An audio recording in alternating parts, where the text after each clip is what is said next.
¿Ven la diapositiva, jóvenes?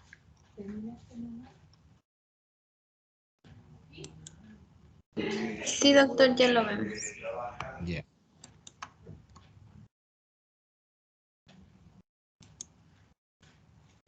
Buenas tardes, jóvenes. Soy el doctor Martín Mirsi. En esta oportunidad les voy a compartir la clase de la doctora Luz Hipólito. La clase número 7 sobre el estado general y estado de nutrición. Como ven en esta diapositiva, ustedes han ya realizado en los múltiples capítulos anteriores una elaboración de historia clínica.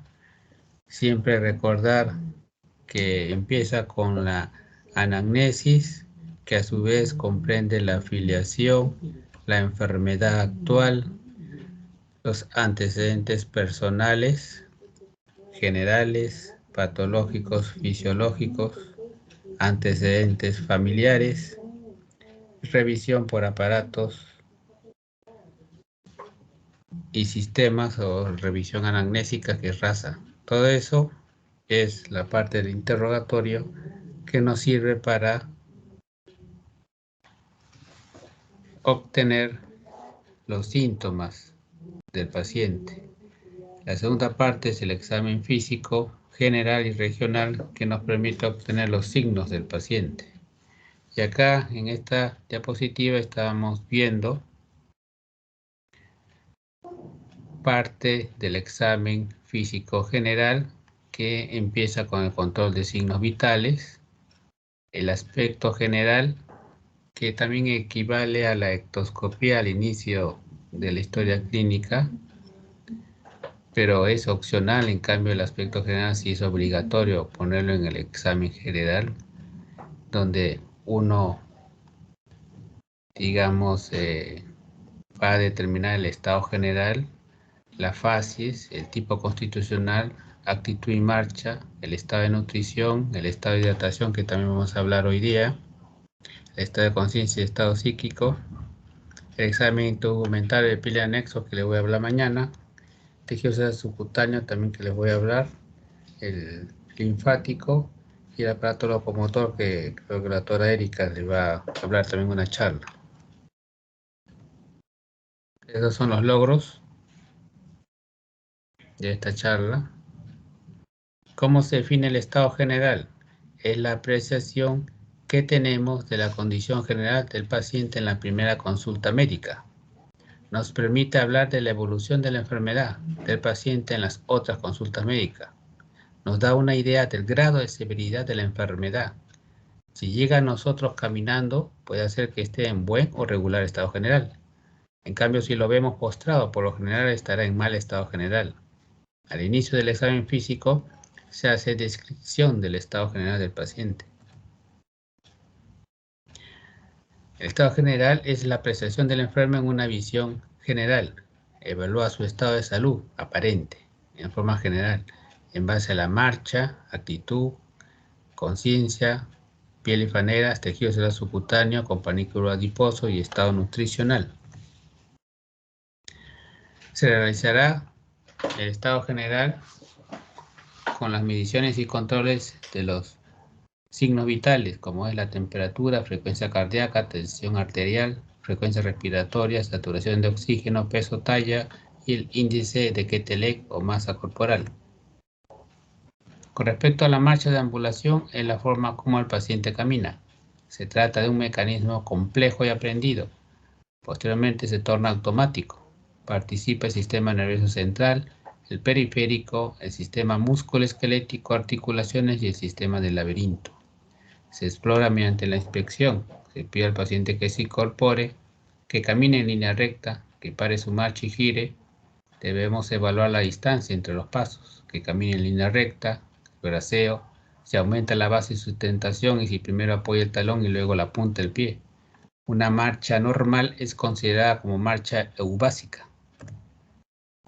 Acá tenemos diferentes marchas patológicas o anormales, que es provocada por ciertos trastornos y ayudan para diagnóstico. Por ejemplo, la marcha del hemipléjico, la marcha de pacientes con polineuritis o la marcha equina o Stepash, la marcha espástica en tijeras, la marcha de parkinsoniano, que es lenta, con pasos cortos, presenta una tendencia a caerse hacia adelante cuando camina e incrementa la velocidad de los pasos durante el andar.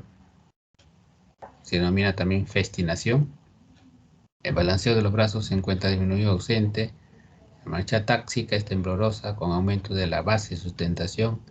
Apoya primero el talón y luego los dedos, de forma exagerada, produciendo un doble clac característico.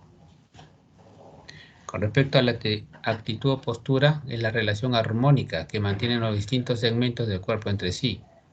Algunas actitudes tienen un valor semiológico muy grande. Por ejemplo, actitud de parkinsoniano. Uno lo observa inclinado ligeramente hacia adelante, rígido, algo encorvado, con las extremidades superiores adosadas a los flancos y con un temblor grueso.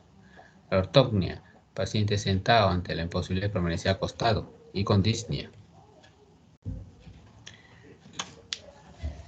El término de cúbito es la actitud que adopta el paciente acostado.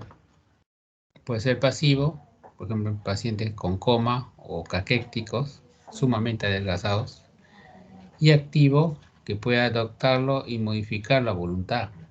Se clasifica a su vez en indiferente, activo indiferentes, es decir, se lo puede variar a voluntad.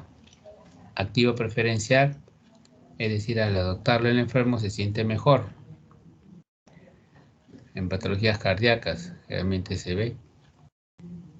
Actitud activo obligado, es relacionado con patología que padece imposibilidad de otras posiciones, por ejemplo en afecciones articulares, parálisis neurológicas, contracturas musculares. Con respecto a la facies, se refiere al aspecto o expresión de la cara. Puede ser inexpresiva, alegre, ansiosa, colérica, triste, adolorida, etcétera, etcétera. Puede presentar rasgos característicos que orientan a una determinada enfermedad, por ejemplo, facies acromegálica, prominencia en la mandíbula, protrusión del hueso frontal por crecimiento de huesos y tejidos blandos. Tumores se relacionan con tumores hipofisiarios productores de hormona de crecimiento. La fase hipotiroidea o mixedematosa destaca la poca expresividad del rostro, asociado a rasgos abotados, piel pálido, amarillento, áspera y pastosa, pelo escaso, edema periorbitario. Existe un déficit de hormona tiroidea. Fases hipertiroidea, retracción de los párpados, hay aumento de la hendidura palpebral, protrusión del globo ocular e inyección conjuntival con mirada brillante. Fase anémica, palidez cutánea, mucosa más notable en mejillas, labios y nariz. Fases de parálisis facial periférica, imposibilidad de levantar la ceja del lado afectado, borramiento de los pliegues frontales, incapacidad para ocluir el ojo con lagrimeo epífora. Hay borramiento del surco nasogeniano con desviación de la comisura de los labios hacia el lado sano. Fase cushinoide, la cara se ve más redonda, cara de luna llena. Ictérica o parkinsoniana también, que es la grafía uno encuentra como jugador de póker. La piel está seborreica y lustrosa. Acá vemos en el lado izquierdo una fase de cara de luna llena y acá una hipótesis diagnóstica de parálisis facial periférica con borramiento de los surcos frontales, aumento de la hendidura palpebral y desviación de la comisura labial hacia el lado sano. Con respecto al tejido celular subcutáneo, es la hipodermis, la grasa subcutánea o panículo adiposo del tejido celular subcutáneo en la capa más extensa, compuesta por los adipocitos. El tejido celular subcutáneo tiene un rol amortiguador de golpes y aislante térmico, además de ser un depósito de energía almacenada. Existen dos tipos principales de grasa: la grasa blanca, la más común, formada por adipocitos repletos de grasa, con los componentes celulares desplazados a un extremo de la célula, y la grasa parda, muy importante en el periodo neonatal, formada por adipocitos con gota de grasa en su interior, en un tejido más vascularizado, lo que le otorga un color más pardo.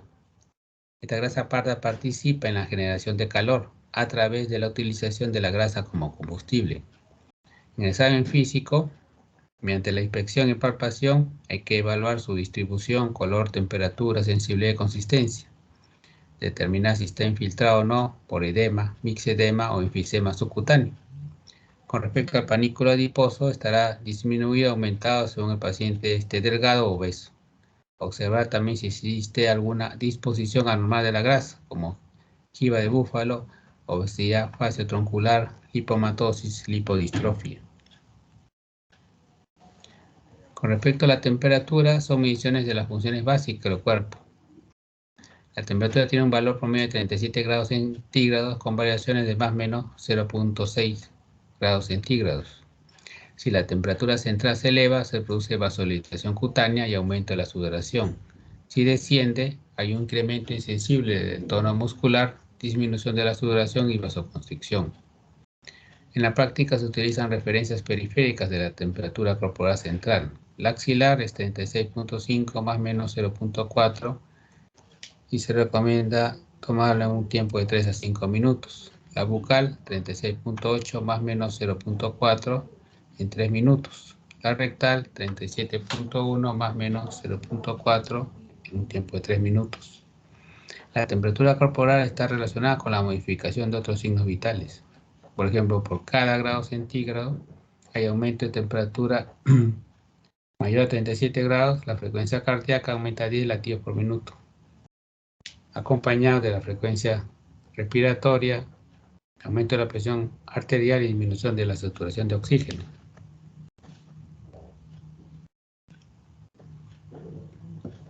La frecuencia cardíaca se basa en el rango de descarga fisiológica del nódulo sinusal. En el adulto varía de 50 latidos a 100 latidos por minuto. Por debajo de ese límite se considera que existe bradicardia. Por encima de los límites máximos es una taquicardia. Acá menciona la técnica para determinar la frecuencia cardíaca, que se utiliza la arteria radial. Son más accesibles, generalmente la arteria radial derecha del paciente se palpa con la mano derecha colocando el dedo pulgar en la cara dorsal de la muñeca y el dedo índice, medio y anular sobre el recorrido de la arteria radial, que se ubica en la corredera radial, entre la apófisis estiloide radio y el tendón de los flexores de la mano. Acá tenemos causa de taquicardia, infusiones, fármaco, fiebre, bradicardia, vagotonía, deportistas, hipotiroidismo. Con respecto a la tensión arterial, la presión arterial suele definirse como la fuerza o empuje de la sangre sobre las paredes arteriales. La tensión arterial es la fuerza de magnitud similar a la presión arterial que se opone en sentido contrario para evitar su exagerada distensión sobre la base de su propia resistencia. Tenemos la presión sistólica o máxima y la diastólica o mínima, que depende de la resistencia periférica. Acá tenemos también la técnica, método palpatorio y auscultatorio. Generalmente nosotros usamos el método auscultatorio. Tener en cuenta antes de la toma de la tensión arterial que hayan transcurrido al menos 5 minutos en reposo. 2. No haber ingerido alimentos, infusiones o fumado en la última hora. 3. Ambiente con temperatura agradable y sin ruidos externos. 4. Siempre conviene medir la presión arterial en ambos brazos. Pueden existir pequeñas diferencias que en condiciones normales no deben superar los 15 milímetros de mercurio para la presión sistólica. Se recomienda repetir la toma de la tensión arterial 2 a 3 veces durante la consulta, porque también hay la hipertensión del guardapolvo blanco. Los valores normales deben ser menores a 140 sobre 90 milímetros de mercurio. Con respecto a la frecuencia respiratoria, es el número de respiraciones en un minuto. Se objetiva por medio de la inspección cuántas veces se expande la caja torácica en un minuto. El funcionamiento normal del sistema respiratorio depende del centro respiratorio, que funciona en forma automática y rítmica en virtud de la excitación química, mecánica y nerviosa. La bomba respiratoria y el intercambio gaseoso. Todo eso depende.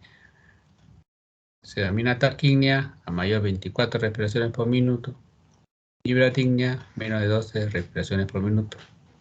Hay otros términos que también creo que lo han llevado en psicología respiratoria como la batipnea o respiración profunda, polipnea, aumento de la frecuencia y profundidad respiratoria, con disminución de la amplitud, hipernia, aumento de la frecuencia y profundidad respiratoria, con aumento de la amplitud.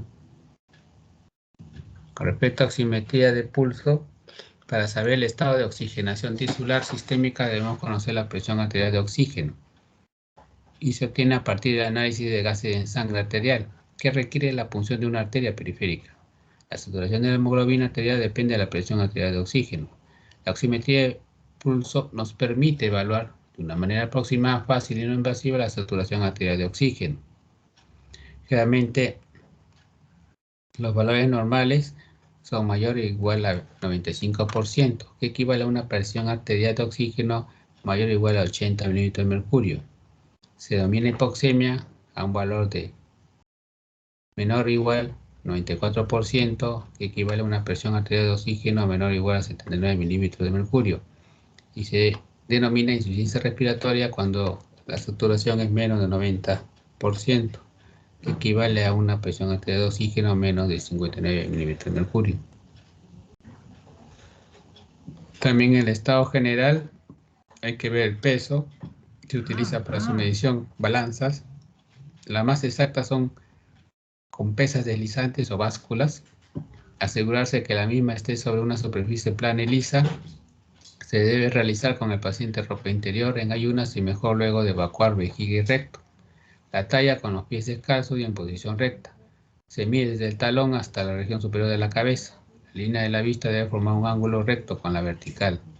Y esto nos permite denominar el índice de masa corporal, que representa la manera más práctica de evaluar el estado ponderal de un paciente, pero no siempre es tan preciso. Existen excepciones como en niños, ancianos y algunos deportistas. Se utiliza la forma del peso en kilos sobre talla al cuadrado de metros. Técnicamente, el sobrepeso se refiere a un exceso de peso corporal y obesidad a un exceso ya de tejido adiposo. Acá tenemos esta tablita. Normopeso es de 18.5 a 24.9, menos de 18.4 bajo de peso. En este rango es leve, de bajo peso, moderado, bajo peso, y menos de 16 ya es bastante severo. De 25 a 29.9 se denomina sobrepeso, 30 a 34.9 obesidad grado 1, 35 a 39.9 obesidad grado 2, mayor o igual a 40 obesidad grado 3 o morbilidad. Con respecto a conciencia y estado psíquico, evaluar el estado mental es parte del examen físico general. Para evaluar el estado mental lo hacemos a través de las funciones, el nivel de conciencia, si está alerta, consciente, vigil, o nubilado, estuporoso o comatoso. Si está orientado en tiempo, espacio y persona, habilidades para comunicarse, su memoria también reciente y antigua y su lenguaje. Con respecto a nutrición, a partir de los datos del peso y la altura del individuo se obtiene el índice Quetelet, que es el índice de masa corporal, esta es la abreviatura, que es el índice global más empleado y de más fácil obtención. Se calcula dividiendo el peso en kilos por el cuadrado de la altura en metros. Este índice permite una evaluación global del estado corporal. Sin embargo, no indica cuál es el componente alterado, grasoso o muscular, ni la distribución corporal de la alteración. Otros estudios antropométricos permiten obtener información sobre compartimentos concretos, como la masa grasa, a través de la medida del pliegue cutáneo tricipital, o la masa muscular, calculada de forma indirecta, tras conocer el perímetro en la zona media del brazo y el pliegue tricipital según la expresión masa muscular es igual a perímetro en centímetros menos 0.314 por el pliegue tricipital en centímetros. El perímetro de la cintura, medida la altura de las crestas ilíacas, permite evaluar el tipo de distribución de la grasa corporal. Los estudios analíticos permiten evaluar de forma global el estado nutricional y los diferentes componentes proteicos. Así, los estudios de inmunidad celular tanto in vitro, linfocitos totales, como en vivo, pruebas de hipersensibilidad retardada, evalúan de forma global la presencia de malnutrición. Además de los datos antropométricos, pueden evaluarse la cantidad de proteína muscular mediante el índice creatinina-altura, dividiendo la creatinina eliminada por la ideal para la estatura del individuo.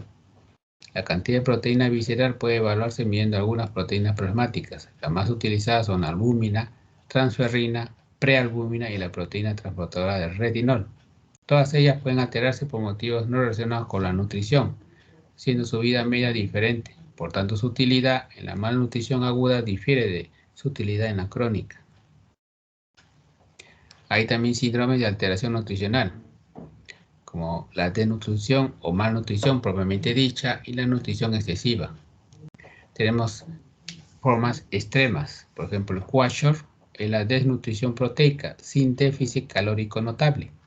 Aparece en niños que dejan de ser amamantados para ser alimentados exclusivamente con cereales. Hay deficiencia de proteínas, el aporte calórico es normal y el peso también. El déficit de aminoácidos disminuye intensamente la albúmina plasmática y como consecuencia se desarrollan edemas. También se produce hepatomegalia con acumulación de triglicéridos, ya que la síntesis de estas moléculas es normal, pero no su liberación. Al estar alterada la síntesis de apolipoproteínas. Tenemos también el marasmo infantil, que es el resultado del déficit calórico, sin alteración del aporte proteico, todo lo contrario del kwashiorkor.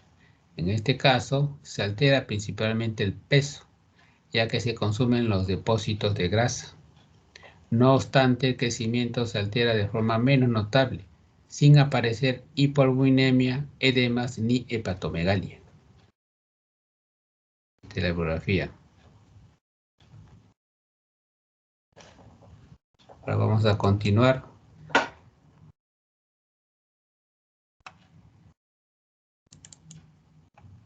con la siguiente charla.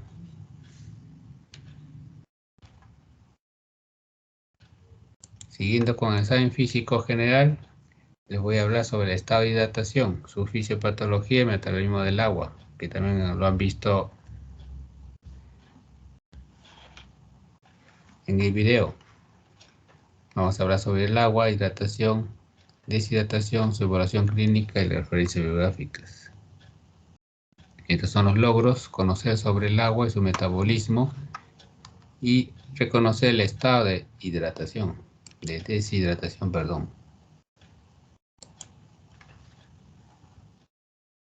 Con respecto al agua, además de ser indispensable para la vida, es un elemento notable, dotado de sorprendentes propiedades. El agua juega muchos papeles importantes en nuestro organismo. El agua es el componente mayoritario de las células del cuerpo, excepto en el caso de las células grasas. El agua transporta los nutrientes a las células del cuerpo y se encarga de retirar de las mismas los residuos o sustancias de desecho. También ayuda a regular la temperatura corporal mediante la redistribución del calor, desde tejidos activos hasta la piel, y mediante el enfriamiento del cuerpo a través del sudor. El volumen total del agua corresponde, como han visto el video, ahí también le he dejado a su delegada 14 videos de semiología general, para que ustedes lo puedan revisar en la casa. Corresponde al 60% del peso corporal. Este volumen se divide en dos grandes compartimientos, el intracelular y el extracelular. Este compartimiento extracelular se divide a su vez en plasma y líquido intersticial, con una relación aproximada de 1 a 3. La regulación del volumen intracelular se consigue en parte mediante la regulación de la osmolaridad del plasma, a través de cambios en el balance de agua.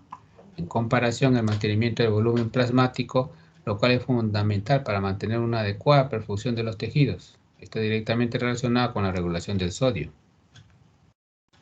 El volumen de agua total varía de forma fisiológica según la edad. A menor edad, mayor es la proporción de agua total en el organismo.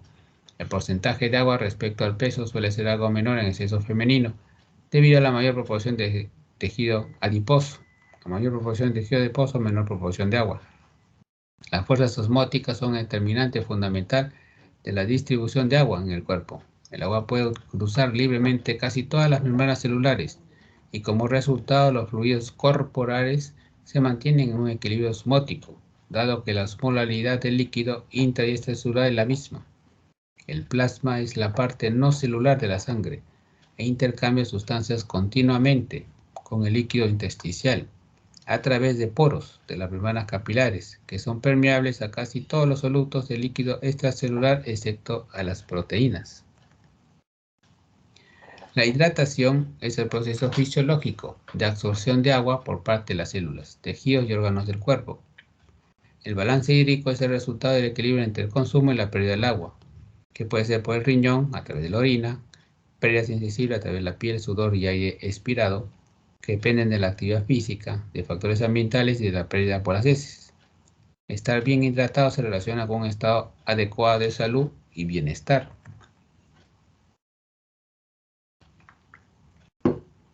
Las principales consecuencias de la hidratación inadecuada son de tipo físico, como pérdida de peso corporal, estreñimiento, aumento del riesgo de caídas, insuficiencia renal. Cerebral, con edema celular encefálico, dérmicas, subdérmicas, y en el rendimiento también cognitivo y psicológico, con pérdida de memoria reciente, dificultad para la concentración, etc. El volumen de agua corporal total se mantiene estable gracias a sistemas de regulación. La ingestión de agua está regulada por el mecanismo de la C, que se activa al detectarse un incremento en la concentración de sales, estimulando la secreción de hormona antidiurética, almacenada y liberada por la hipófisis, actuando directamente en el riñón, promoviendo la inserción de acuaporinas, lo que favorece la reabsorción de agua e inhibición de su eliminación, manteniendo de esta manera la osmolaridad. Como respuesta fisiológica a la deshidratación, la C es un indicador fiable de deshidratación entre 1 y 2%. El consumo total de líquidos difiere en las personas, características biológicas y fisiológicas. La hidratación debe entenderse como rutinaria, de frecuencia diaria y variable, en función a la edad, sexo, actividad física. El agua puede adquirirse a partir de una gran variedad de bebidas y alimentos. 70-80% proviene del consumo de bebidas, 20-30% de los alimentos, 10% proviene del agua denominada metabólica, de oxidación endógena, que se produce por el metabolismo de los macronutrientes, para producir energía y por el rompimiento de las células. Con respecto a la deshidratación, cuando hay una desproporción entre los líquidos ingeridos y los eliminados, el equilibrio del agua es negativo. Cuando el organismo pierde líquido, la pérdida es de agua, pero también de electrolitos. La terminología empleada para designar las distintas variedades de deshidratación varía mucho, a considerar realmente 3 tipos. La deshidratación hipertónica es cuando se pierde proporcionalmente más agua que sales. Deshidratación hipotónica, cuando la pérdida de sales es mayor que la de agua. Y deshidratación isotónica, cuando se pierde paralelamente agua y sales, sin que se altere la concentración relativa. Con respecto a la evaluación clínica, clínicamente la manifestación más importante será la C. Se presenta precozmente, ya que ella es índice de deshidratación intracelular. Un centro en el cerebro, probablemente situado en el hipotálamo, es sensible a esta reducción del volumen celular. Al disminuir el volumen de las secreciones, se produce una sequedad de la piel y mucosas. La lengua está seca y pegajosa, por lo que al colocar el dedo sobre la misma, esto no se desliza, sino que se adhiere. Es importante tener en cuenta que todo enfermo con respiración bucal tiene la lengua seca. También se seca la lengua del paciente que esté recibiendo oxígeno. El urémico tiene siempre seca la lengua, aunque su hidratación sea adecuada. Desde el punto de vista clínico de la deshidratación, el riñón elimina una orina muy concentrada. Se presenta oliguria con densidad aumentada y se observan cilindros hialinos y granulosos, que hacen plantear a veces la existencia de una nefritis, pero esta situación se normaliza al hidratar al paciente. En los casos severos, se presentarán profundos cambios celulares, sobre todo a nivel del cerebro, lo cual explica las alteraciones físicas y mentales observadas en estos pacientes, como astenia, falta de energía, irritabilidad. En ocasiones hay rigidez de la nuca. Puede también presentarse una hipertermia llamada fiebre de deshidratación, la cual es rara en los adultos y más frecuente en los niños. A medida que se continúa perdiendo agua, se produce gradualmente una hemoconcentración. Se eleva proporcionalmente los valores del hematocrito del sodio plasmático y de otros elementos sanguíneos. Hay que tener en cuenta que si el paciente es un anémico, el hematocrito puede mostrar cifras normales a pesar de la hemoconcentración. Si el deshidratado tiene en la sangre cantidades anormales de sustancias no electrolíticas como la glucosa, como un paciente, por ejemplo, diabético, o productos nitrogenados o no proteicos en un paciente con una nefropatía o una hepatopatía, la concentración de sodio plasmático puede ser normal o estar solo ligeramente aumentada, aun cuando la pérdida de agua sea marcada. Acá tenemos la deshidratación celular o intracelular o hipertónica. Generalmente su causa es gran ingestión de sodio con, digamos, salida de agua o disminución de la eliminación renal de cloruro de sodio por insuficiencia renal o intoxicación por este esteroide, o también insuficiencia cardíaca con retención de sodio. El cuadro clínico de esta deshidratación intracelular, hay sed, la piel está seca, la lengua está seca, hay confusión, delirio, coma, irritabilidad. Y hay también la hipertermia central.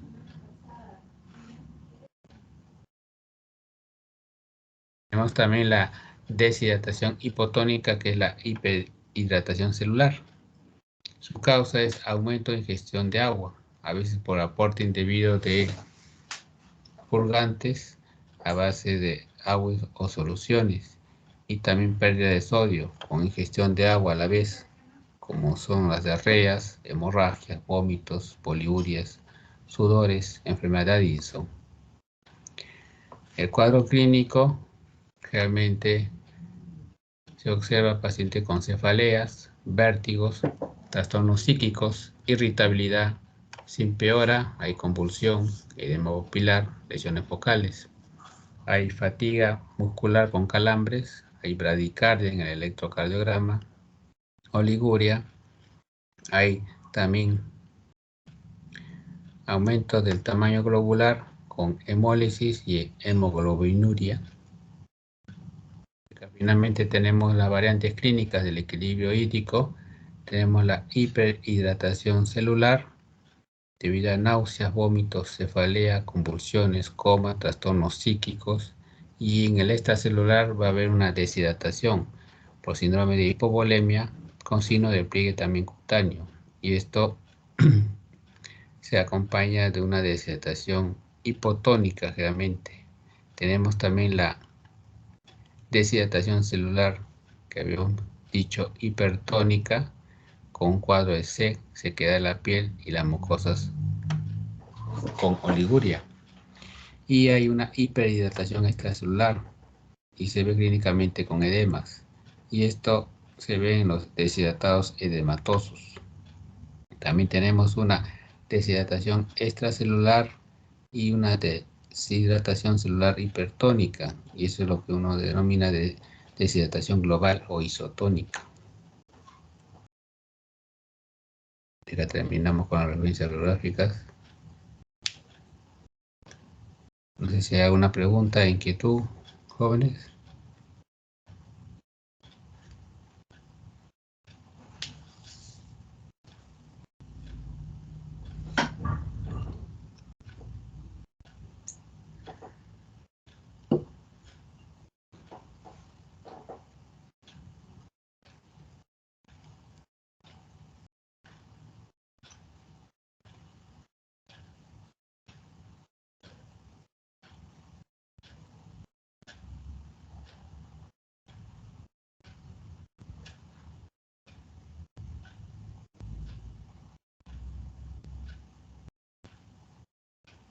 Doctor, creo que no hay preguntas.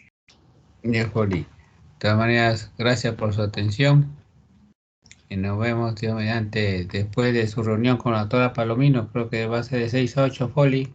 Y ahí dictamos. Sí, doctor, de 6 a 8 va a ser la reunión. Ya, ok. Gracias por su Está bien. atención y buenas noches. Gracias, doctor. Buenas noches.